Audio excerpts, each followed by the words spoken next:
Inilah kabar Jawa Tengah selengkapnya. Pemirsa, antisipasi penimbunan obat-obatan untuk kesehatan di masa pandemi, tim gabungan Polrestabes Semarang dan Dinas Kesehatan Kota Semarang melakukan sidak ke sejumlah apotik.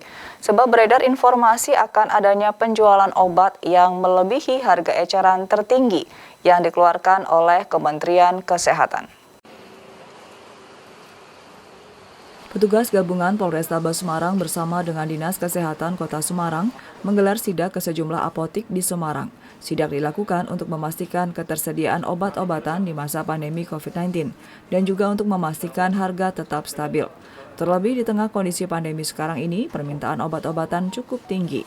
Selain itu, sidak juga dilakukan supaya apotik menjalankan jual beli obat sesuai dengan aturan.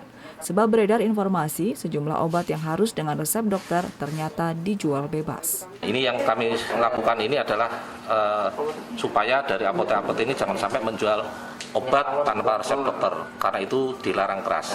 Yang terjadi memang banyak laporan, ada beberapa apotek sih sebenarnya ada beberapa itu menjual khususnya obat keras yang terkhusus lagi antibiotika itu dijual bebas tanpa resep dokter, mereka bisa beli di apotek.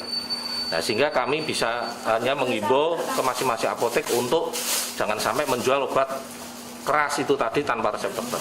Takutnya pertama pasien kan tidak tahu efek sampingnya, karena efek samping dari antibiotika kan jelas ya. Kemudian yang kedua akan terjadi itu tadi penimbunan di rumah obat ternyata expired diminum kan juga itu.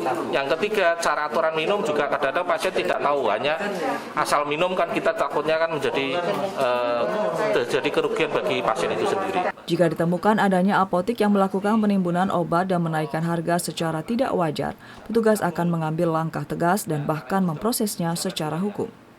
Kemudian kami juga melakukan pengecekan kepada seluruh baik itu mungkin toko obat, apotek dan sejenisnya untuk dapat memonitor sehingga apa yang menjadi surat edaran dari pusat atau dari Menteri Kesehatan dapat tersosialisasi.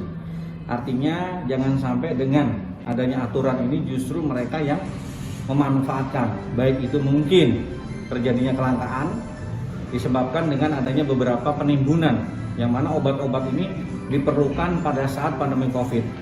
Kebutuhan obat-obatan sendiri mengalami kenaikan seiring dengan meningkatnya angka kasus COVID-19 di Kota Semarang, sehingga perlu diwaspadai akan adanya oknum-oknum yang akan memanfaatkan kondisi ini.